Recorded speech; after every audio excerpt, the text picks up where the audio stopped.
Hello. Emma, sorry, and L, sorry, we were just chatting. We are live now, though. You should see us. Happy New Year, everybody. Happy 2023.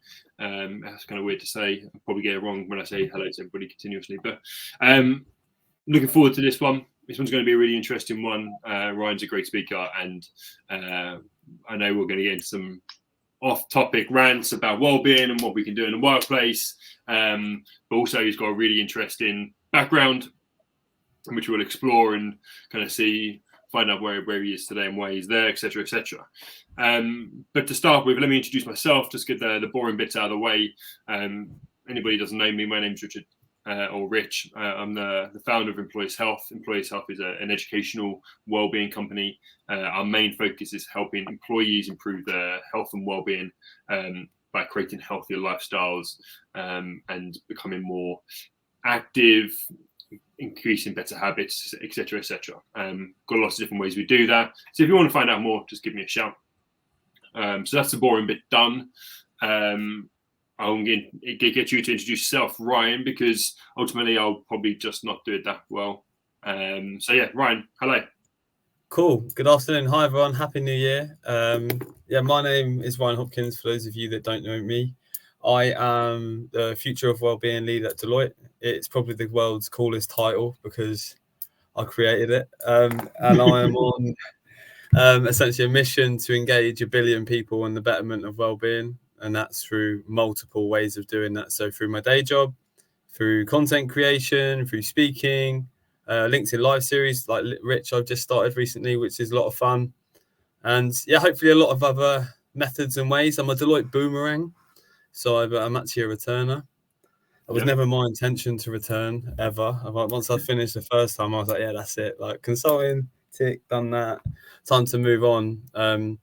Went to Sainsbury's, tech where I led wellbeing and was able to increase happiness through the pandemic, which I'm really proud of. Moved on to big fintech where I was a Future of Work lead and did some really cool stuff. And I was writing and speaking at this time. And yeah, I've engaged about 3 million people so far, Rich. I counted up this morning. So we're crunching down towards 1 billion slowly but surely. That's 33 Wembley Stadiums worth of people, which I worked out, which is pretty awesome. Imagine that as a speaking gig. Mate, could you imagine? Can you imagine? I think I'd fully on crap myself. So. I was about to say, I'm not sure how I would cope. I could do it when it's just me and you. It doesn't feel like anybody else is watching us. Exactly. It's easy now, isn't it? Yeah. And what would you say to engage those people in that distance? Wellbeing is fantastic. Better, pretty much. Yeah, that's about just a bit, mate. Yeah, it's long and short. Yeah, simple. Wicked. Thanks for the introduction. I'm going to dive into that a little bit deeper so we can get a bit more of an idea of why wellbeing, why you are where you are today as the Future of Wellbeing Lead at Deloitte. I mean, as you said, pretty cool name, pretty cool role. Before we dive into what that actually means at Deloitte. So tell us how you've got to where you are and the journey to here. How long we got for this session? 45 minutes. Okay, good. You got any other questions? No. So started years and years and years ago. I was playing rugby when I was 18 and I was doing an electrical apprenticeship. I was meant to live a whole different life. And I broke my leg and my ankle playing rugby and didn't walk for about a year. Multiple surgeries, lost my job, funding, was in a lot of debt, put on lots of weight and flipping miserable. And I got put on antidepressants and they like trigger warning and they made me feel like suicidal at that time, and I was in a wheelchair and I couldn't see a way out of that.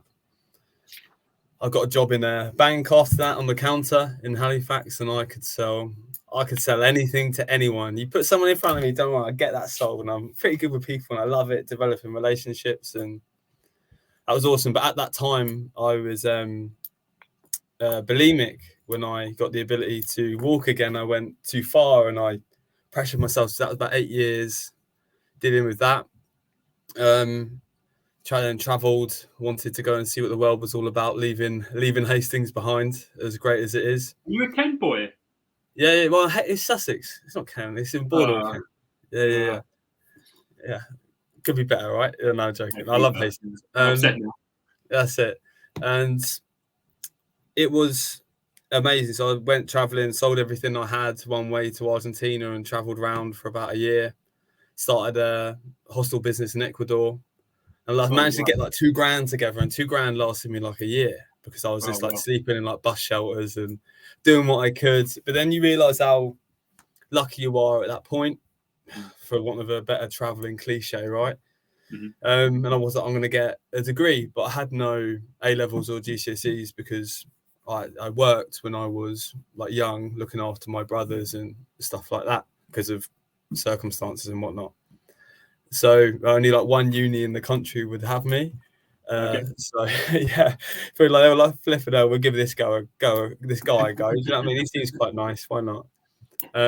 Worked my arse off when I got there, got high first and transferred to Oxford Brookes. I thought I'm going to try and move up institutions. Found out I put a lot of pressure on myself at that time, and I was incredibly anxious, so much so that I couldn't leave my flat without feeling like I was going to piss myself for the best part of 2 years. And I was playing first team rugby, like traveling in the UK I was a bouncer as well while I was at uni, because I was a big old lump then, about 105, about 17 stone, 105 kilos. I'm not that tall, Rich knows. I'm like 5'9", 3/4, so it spread fairly wide. But I was super anxious, and it manifested like for a long time and felt like horrible, like all this pressure I put on myself. And I found out I was dyslexic and dyspraxic then at like 26 as well, which explains a lot of why I talk a lot, I guess. And was able to apply for lots of grad jobs, but they kept coming up against the wall, like no A levels, no GCSEs. But Deloitte gave me a shot as the world's oldest graduate, like Robert De Niro, like in the film, like, hey kids, like TikTok, am I right? And so went into the grad scheme.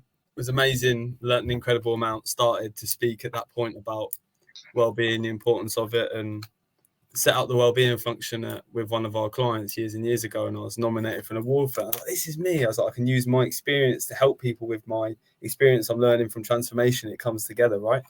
Yeah.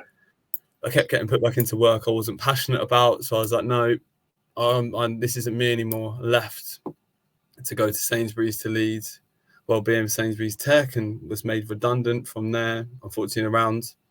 Then to the fintech, where we did some amazing things and was made redundant again. But because I've been writing and speaking, and I was up for UK Wellbeing Leader of the Year awards and Inspiring HR Leader of the Year, and I was announced as one of the Emerging Leaders of the Year on the Inside Out Leaderboard. So finally got one, which is amazing. Engaging a lot of people, developing a platform, creating a brand, for want of a better word. And this redundancy just felt so much easier. And I knew some people at Deloitte were finally looking to build the wellbeing proposition that we take to market to help organizations and governments around the world to develop strategies that actually work, proactive strategies, measuring the cost of wellbeing, developing the mandate, doing things actually make a difference beyond bikes, bananas, and one-off events.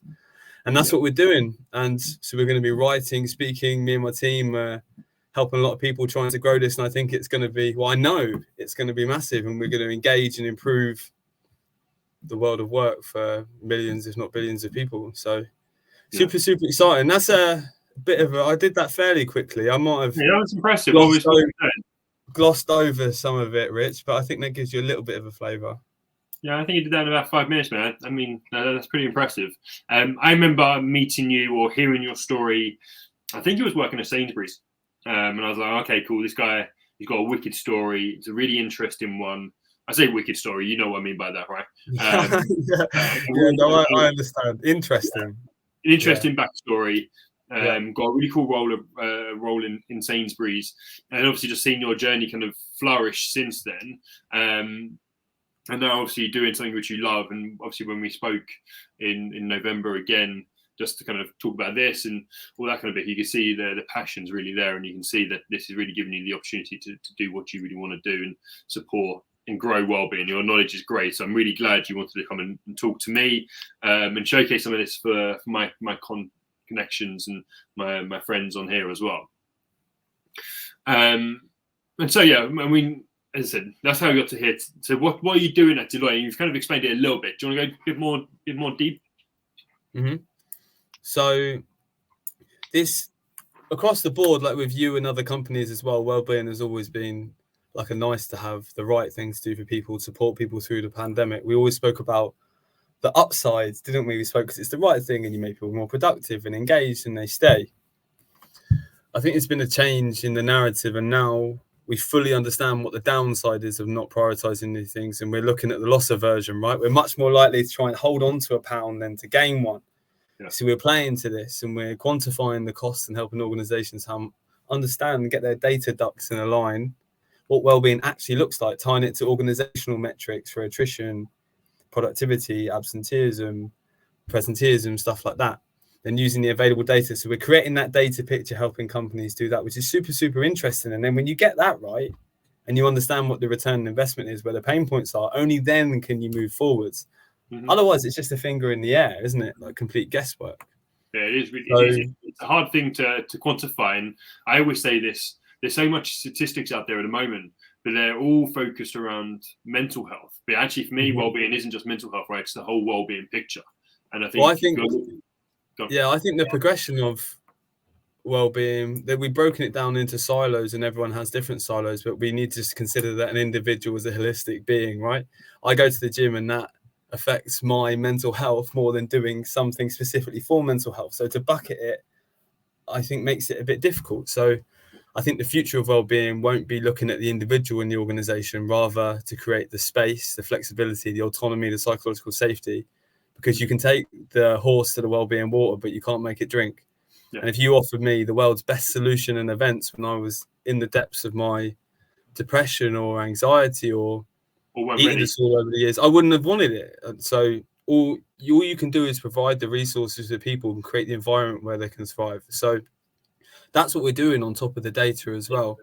We're writing reports. We're going to be starting to create content, share stuff, educate, hopefully develop the concept Future of Wellbeing, or the development from Wellbeing 1.0 to 2.0. So that's from reactivity to proactivity, from focus on the individual to the organization, reducing the stressors, from soft and fluffy to quantifiable, from social washing to like employee advocates, where they go on to social share the content, and from one size fits all solutions to holistic and flexible, enabling people to select what they want when they need it. Yeah. So that's the transition. That's what we're helping people go on. We're helping them develop the strategy out the back end, and then helping them through the implementation as well. So actually making that a reality, because there's a lot of the future of wellbeing will be cross-functional. So it won't just be sitting in one part of the business where it has historically. To truly make an impact, you really need the IT function there, for example. Because for some of it, that's us that work remote, which is 50% of the UK, we spend our days glued to the screen. It's very minimal time that we're not.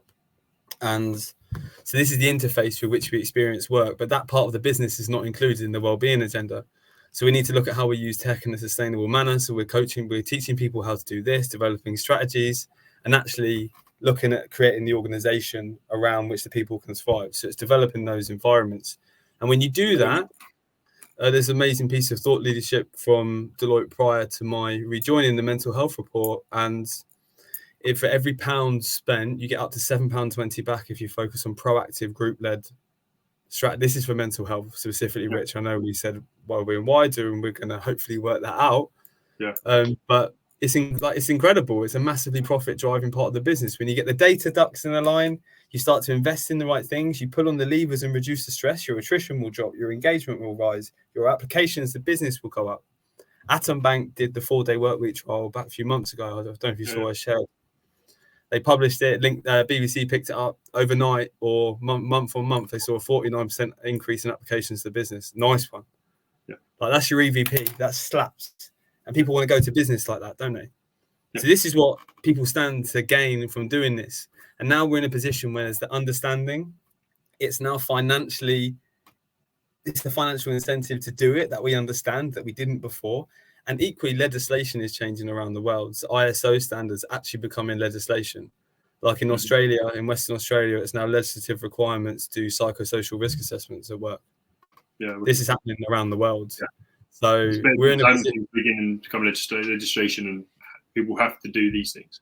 Exactly. It starts with the right thing to do, and it becomes the legislatively compliant thing to do. And then we're going to see a huge amount of people look into this. But the people that get ahead, we'll see applications go up, attrition go down, engagement go up.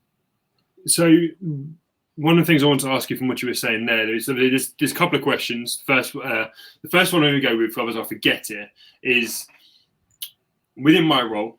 Obviously, I'm speaking to hundreds of HR directors, or trying to speak to hundreds of HR directors. It'd be lovely if I was, but trying to speak to all these people, and you get these barriers, and the biggest barrier is budget. Yep. What's your argument? Your argument from Deloitte with the statistics you've got. What's your argument to that?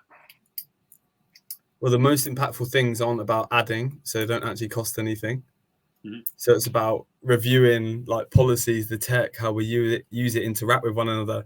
The common solution in the West is to add more to our proverbial plates, right? To add more. The solution is solutions, but we don't even understand the extent of the issue, at which point we're suggesting that we bring in an application or an event or a speaker or something else. And I think the biggest thing that we can do for people is give them 5 minutes themselves. Yeah. Because a sustainable future, a sustainable business, a sustainable planet starts with sustainable work. So if we can focus on giving people a tiny bit of space, which is easily done, that could be the biggest first step that you can do. So you don't need money for that. You've probably got the data around the business. You just need to start collating and creating that picture.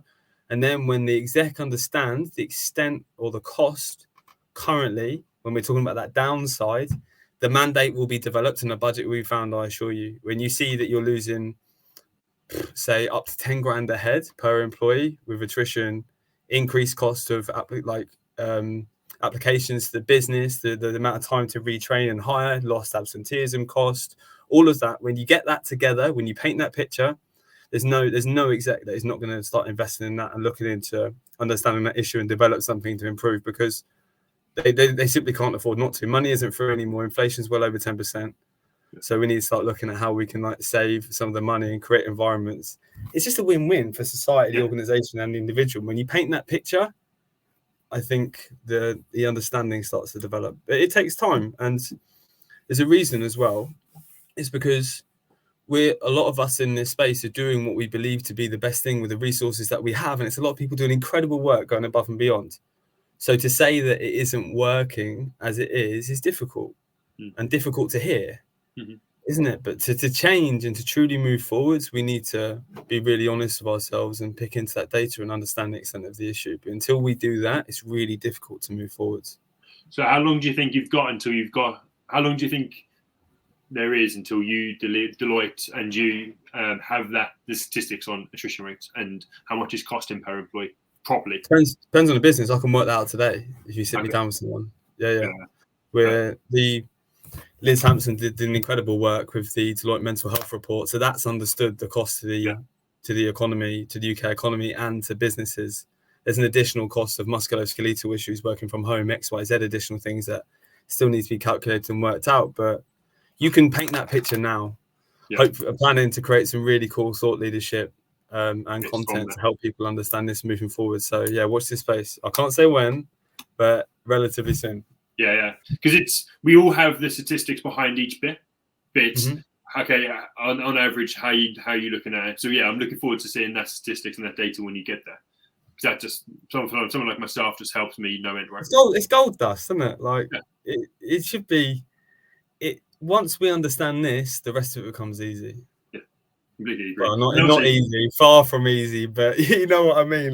The understanding, once we got that, then it's much easier to move forward as a group. But then it needs to be moving people. The hard part's in the moving people to change mindsets, right?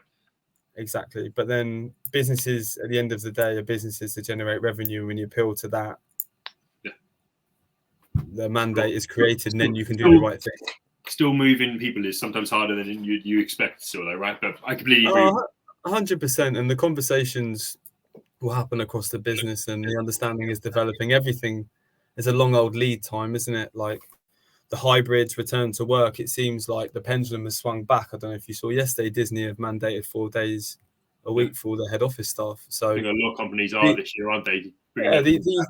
These things swing, they come in and out. So, but the understanding is developing all the time. So we see this by the amount of conversations and questions that we have. The fact that you're doing this work, I'm doing this work. There's more of us, right? You got Ryan on the call as well. He's an absolute demon in the financial wellbeing place. Like all of us, there's a space for all of us here, and this is just starting to be understood. Yeah. So at the moment, there's only 1% of companies are using any organizational data to measure the effectiveness of their well-being work. 1%. In a big piece of work we did with the Institute of Directors recently. As you can share that afterwards, people, what is the future of well-being and why should you care? It was pretty cool. I like the title. I wanted to call it something different, but why should you give a blank? We weren't allowed to do that. That's it. Yeah. I got to be well behaved sometimes, but and then that same population of people, those leaders said they've seen a 50% increase in business performance due to their well-being efforts, but that can't be true. So it's absolute guesswork. So we don't understand the impact of that work. When we understand, we start to get businesses to do this work, to understand the impact of the work. Yes, some of you say, well, this isn't directly attributable to this isn't directly attributable to this. Yeah, maybe, but for the most part it is. And unless you understand where you are currently, you're not going to move forward. So when that's understood, you watch this just explode, right? Yeah. The understanding will be there, and hopefully a few of us will be nice one, and hopefully we'll be in a position to help a lot of organizations develop better culture where people can thrive. That's my goal. I want to make work less shit for people. A lot of the time it sucks, right? It's hard work, it's nose down, extra hours, it feels particularly grim at the moment and lonely, and we can make that better, and that's the goal, and we're going to do that for 1 billion people. So watch this space, fella. I love it. And yeah, I mean, ultimately, I'm quite lucky. I mean, I've been a personal trainer for however long, and I work and I run my own business. It's tough, but it's probably a lot better than some people's are working. Yeah, definitely. It's all different shapes, right? Everyone's got their trials and tribulations and the benefits of their work, but there's definitely things that we can do in every workplace to make it better for people, create the environment where people thrive. Exactly. That's all we can do. Yeah, I think Ryan's trying to give you some shit as well. Yeah, good. Nice to see him pop up. Yeah, exactly. Wicked. I think we've kind of covered a few different bits. I think probably the next challenge question I've got for you is, what are you seeing as the biggest challenge to organisations and workplaces right now? So many. That's such a big one. It is an incredibly confusing place for someone that's not an expert in all of it. So I sit in ESG at Deloitte, right? This is a fairly nascent field. Some people say D&I sits in well-being sits in D&I. What's wellness? Is that the same as well-being? We don't know. And to try and explain this and talk about what a business needs to do is really, really difficult. And there's so much noise that to cut through and understand what will have the most impact for the people is really, really difficult. So we're almost suffering from the fact that we've got so many people trying to do the right thing with good intention, making a lot of noise, working really hard. But then to understand what will actually have the biggest impact on the workplace is really difficult. So, and there's no wonder that leadership are doing what best practice says and they tick the box and they think that's done, because how are they to know when everyone has a contrasting opinion? So the absolute noise in the landscape can be really difficult. I wouldn't say that was the biggest issue, but it's one that just came into my head because I was writing a post on what is the difference in wellness and well-being. Do you know? I have my own opinion. Yeah, go on. There's no right or wrong answer here. There isn't, but it's a tough one, and people will see it differently as well. If we don't know, then how is anyone meant to know? Exactly. As Megan, there's definitely no one size fits all. Like, it's wellness for one, well-being for another, mental health for another. The language is so interchangeable and confusing. It's either in crisis or it's so woo-woo that it doesn't engage anyone. Yeah. But as we transition to this place where we quantify the cost of it, the narrative is going to change. And the understanding that we need to be proactive, creating space, flexibility, autonomy. That's what the future of well-being looks like. Yeah. So that's I think you hit the nail on the head. It's being able to quantify it so the companies take it more seriously. And I think ultimately, we've been doing you've been doing this for longer than I have. I've been doing this for 4 years within the B2B market, right? Ultimately, we've been shouting about this. We see this all the time. We understand this. But actually, people still don't understand the value of it. People still don't understand why people need to be doing this first. And it's all then, it's like, well, is this directly attributable to this? But unless you paint some form of picture, you've got no flipping idea. There's no other function in the business. You couldn't go to sales and say, how are you getting on this month? Like, I don't know, we're not measuring. Yeah. So how long can we get away with this in these sorts of fields, right? When that changes, we get more budget, we get understanding, we develop. So the lack of measurement is an issue. the absolute noise in the landscape and the fact that it's really difficult to cut through and understand what will have the most impact is difficult. Economic situation around the world, right? Racing inflation, the importance of, Ryan will like this, financial well-being in the workplace then pushes others to the back, doesn't it? So we can almost only have one focus at one time. So, and then others take a back step at one point while another move forward. So that's really difficult, and trying to develop resilience in the face of a financial crisis when you're struggling to keep your electric bills on is really difficult. So this is something that's going to be tough for a long time, I think, and we're going to feel the pinch, especially in the UK at the moment. So economic situation, confusion, lack of measurement, and then changing attitudes in the workplace as well.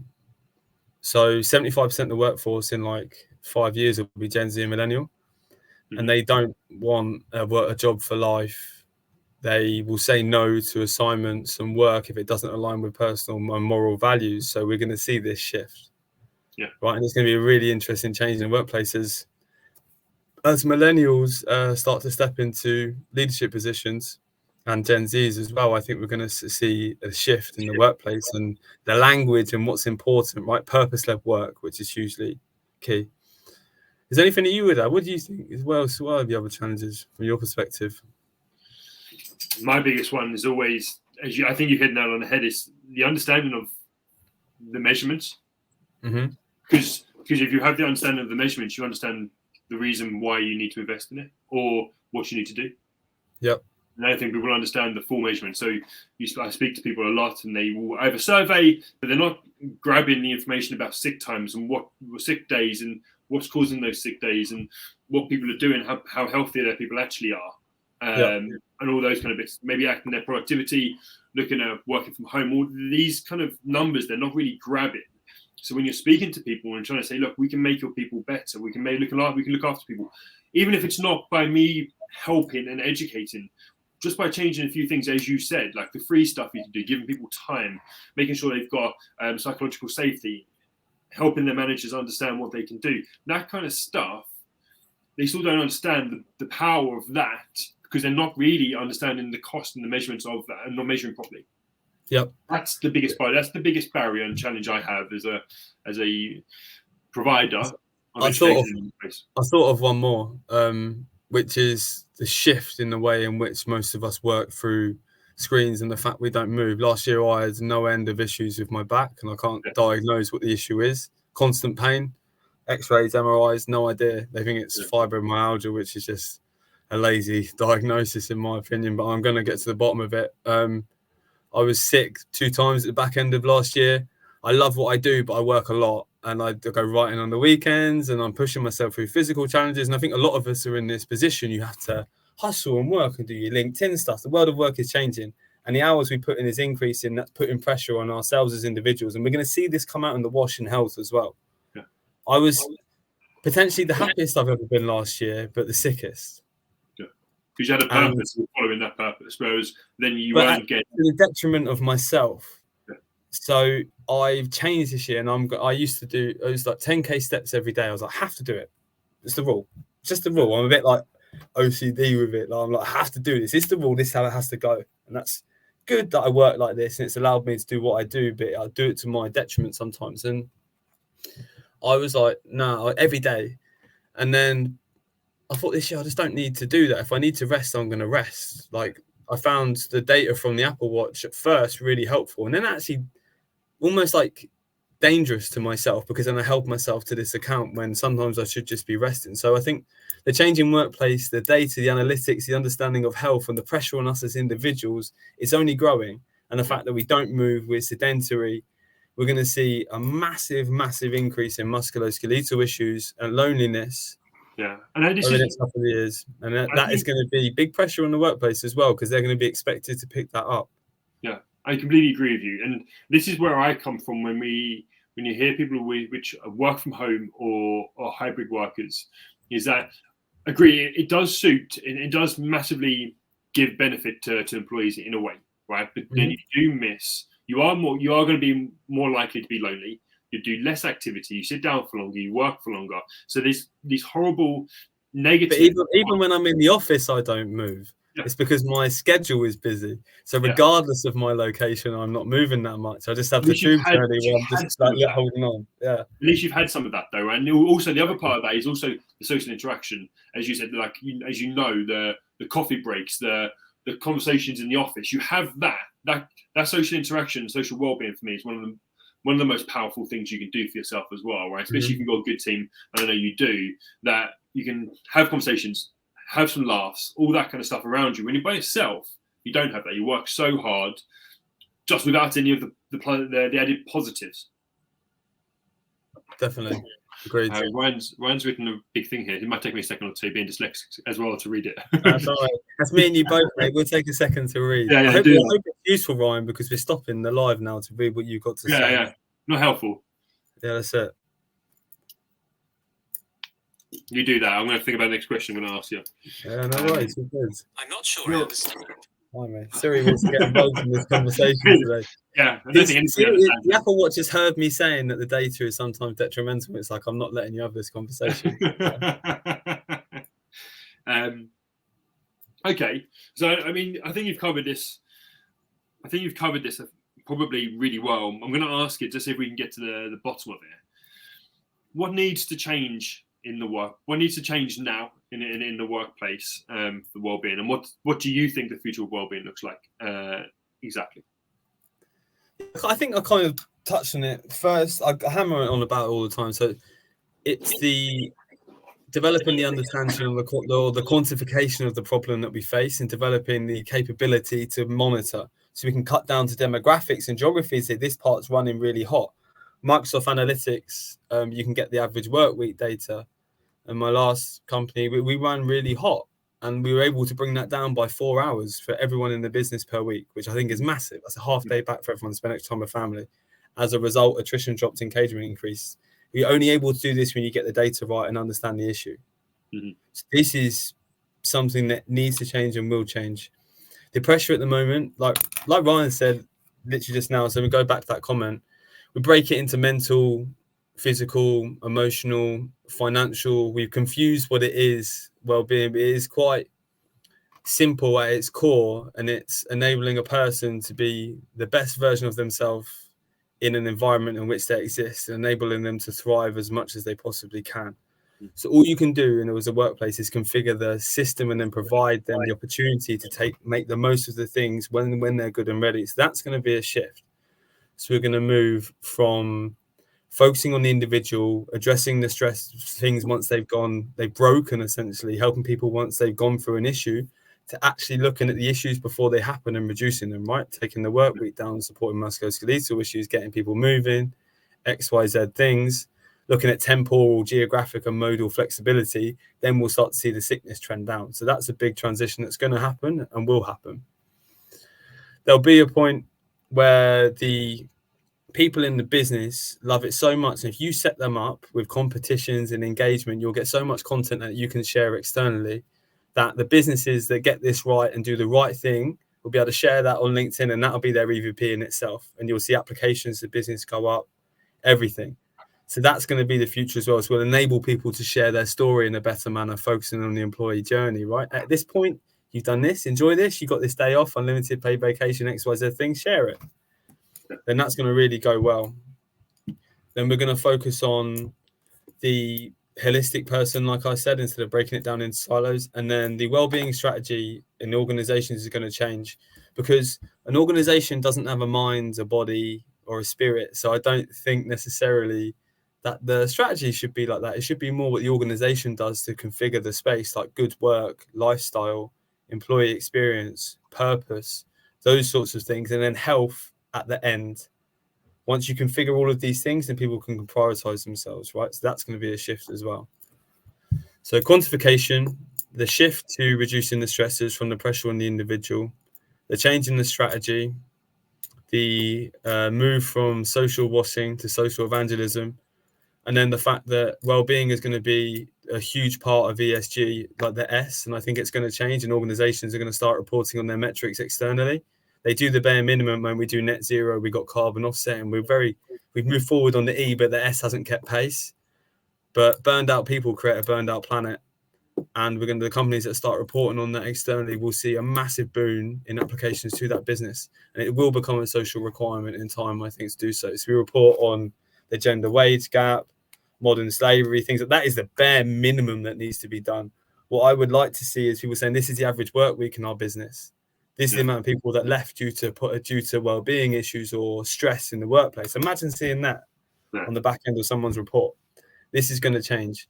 And then the legislative environment is changing as well. So as I said about Australia, psychosocial risks, we've got the right to disconnect policy happening around the world, France, Ireland, Portugal, Ontario, and others.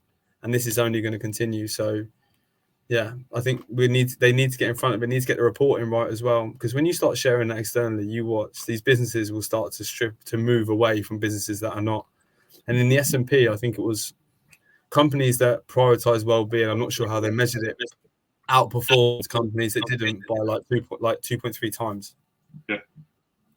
So you prioritize your people, like Richard Branson said, he prioritizes the employees in the business, right, rather than the customers, because they interface with the customers. You do that, they stay, they evangelize, they're productive, they're happy, they're healthy. Well, what's not to like? And it generates returns. So yeah, they're some of the things that need to change. So quick, simple changing. But it's happening quickly.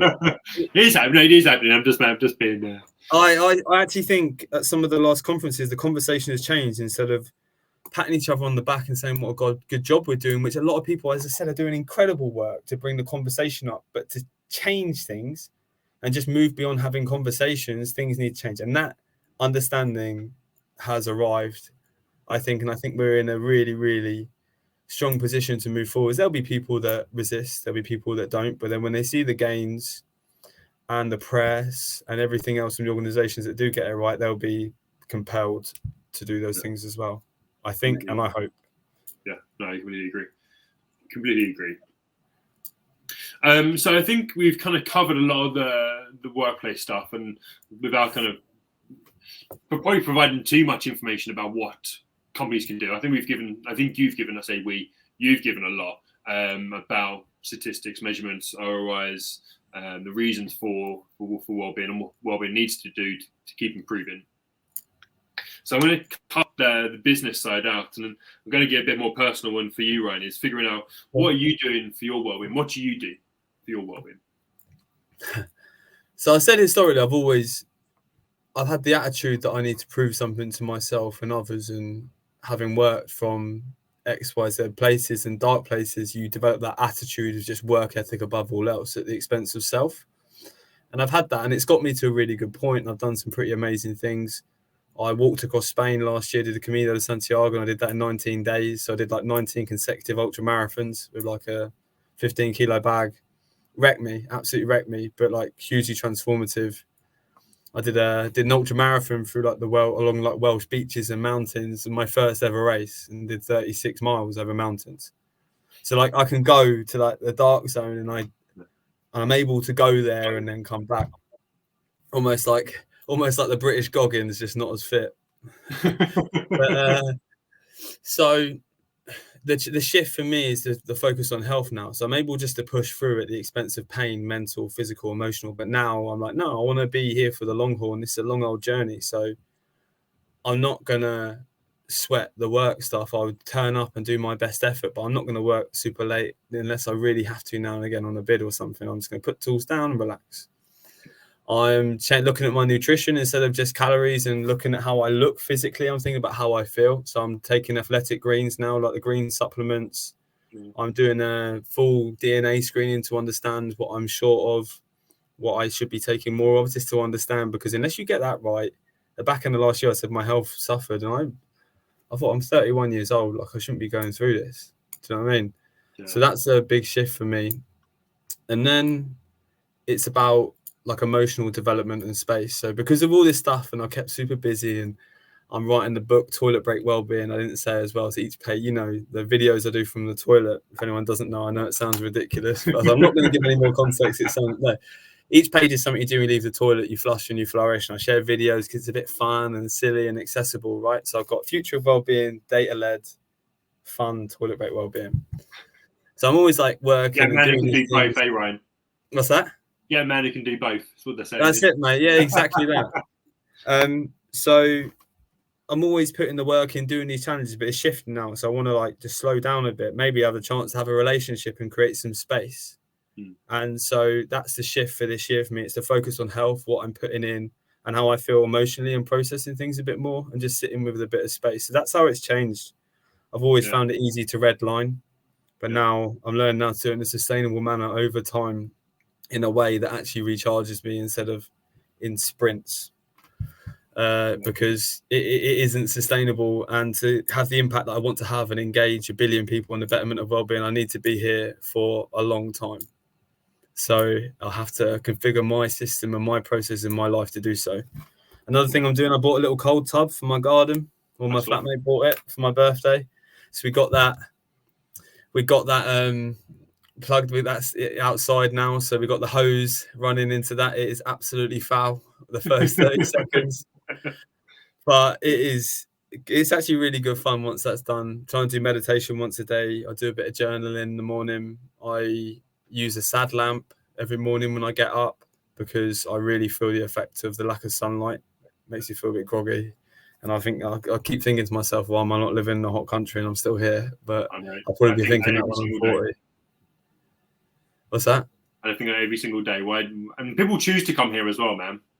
That's it. And then every day stretching as well. So focusing on recovery just as much as the training. So I'm still doing the circuit training, but less intense, just getting the work done. And I feel much better. And I'm doing the stretching, and hopefully then the back pain will go as well. Yeah, fingers crossed. I think that's a fair chunk of positive bits, and I really like and respect the honesty around the reflection and the goals within the personal side of things as well, right? Like emotional improvements in reflecting on that kind of stuff as well. A big one. I've stopped booze. No booze anymore. Completely. Yep. Nice. That's a cornerstone for all of it. That gives you so much time. I'm struggling to know what to do in my weekends now, as they feel 17 years long. Because you normally go out on a Friday, have some beers, feel a bit ropey Saturday, mull around. But yeah, I think that's going to be key in the rest of it, and unlocking extra energy. And I think alcohol. Like alcohol for me, I recognize alcohol was a big detriment to me when I started doing this stuff. You can get away with it when you're just plodding through, but when you really want to focus and motivate, like alcohol just destroys that. When you got big goals, it's getting in the way for me, and it doesn't serve me at the moment. So it's, for me, the new year is more about what I'm not doing than what I'm doing, and then creating space and trying to sit with that space and letting things come up. And it started well. So yeah, we're only 11 days in. We'll see how we get on. Yeah, mate. I'll keep you accountable. Don't worry. Yeah, I appreciate that. A couple of things here.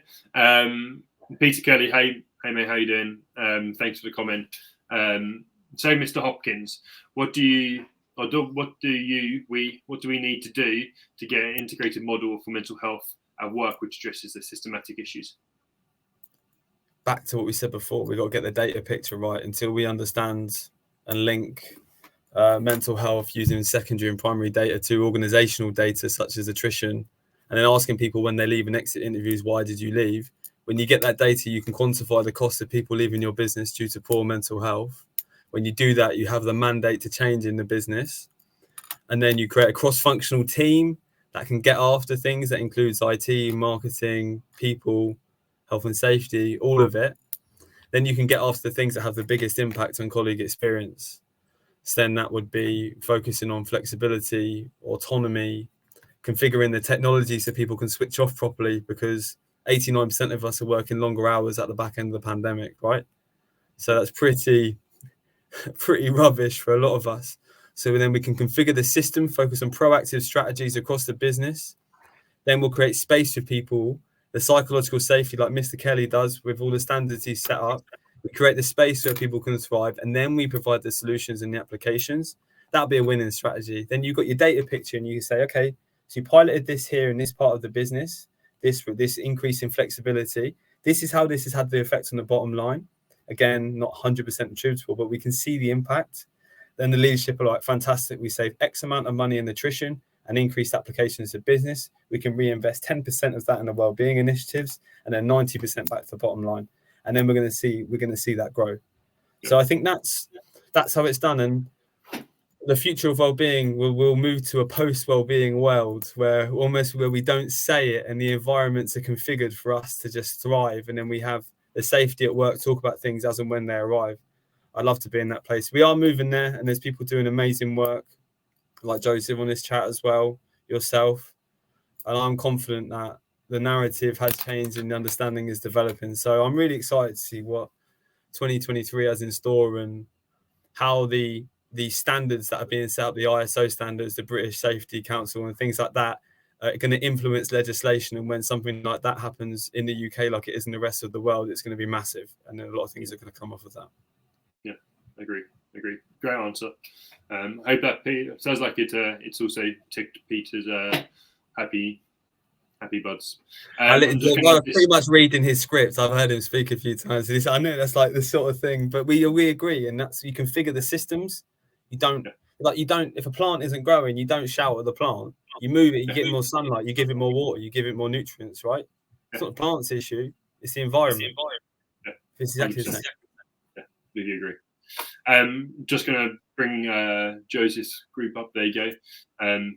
Just as a comment, completely agree with you there, mate, as well. Thanks for commenting. We are. This is what I'm saying, though. These people will start reporting externally, and the companies that do that will have a competitive advantage with regards to attraction of new people into the business, especially Gen Z and Millennial, who demand this and purpose-led work, and then they will get the top talent. There's two types of businesses: those that are embracing flexibility and development of positive ways of working, and those that are in denial. So, and the people will vote with their feet. You watch. Have you just seen Peter's last comment? Yeah, I'm kidding. I do kill plants fairly frequently, so yeah, probably a good bet. Nice one. No, I know what you mean. Yeah, as I said, we are getting up to we passed that 45-minute mark, so I'm conscious of time. I'm going to ask you one last question, and I do this to everybody. Top 3 take-homes. Top 3 things. What do people need to do right now? Leave some space for yourself each day. Don't try and cram everything in. Wellbeing isn't about more. It's often about less. So what can you say no to? Is something that's been revelationary to me.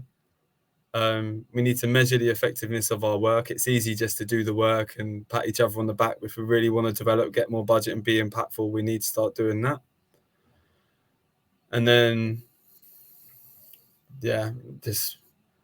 I don't know. Last one would be take 5 minutes to yourself. Put something in your diary today for the personal appointment, like you would a dentist appointment or a doctor's appointment, and do something that made you happy over the past week. Because unless you prioritize it yourself, it's likely not going to happen either.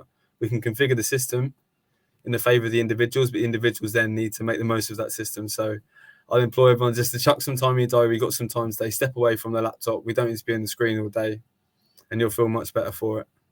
100%. Dude, thank you ever so much. I've loved this chat. You've given so much valuable insight into what you do, what people need to be doing, and well-being for the future, man. It's going to look pretty cool. Thank you for joining me. Absolutely, my pleasure. I look forward to the next one, and thank you everyone for listening. Hope you all have a nice day.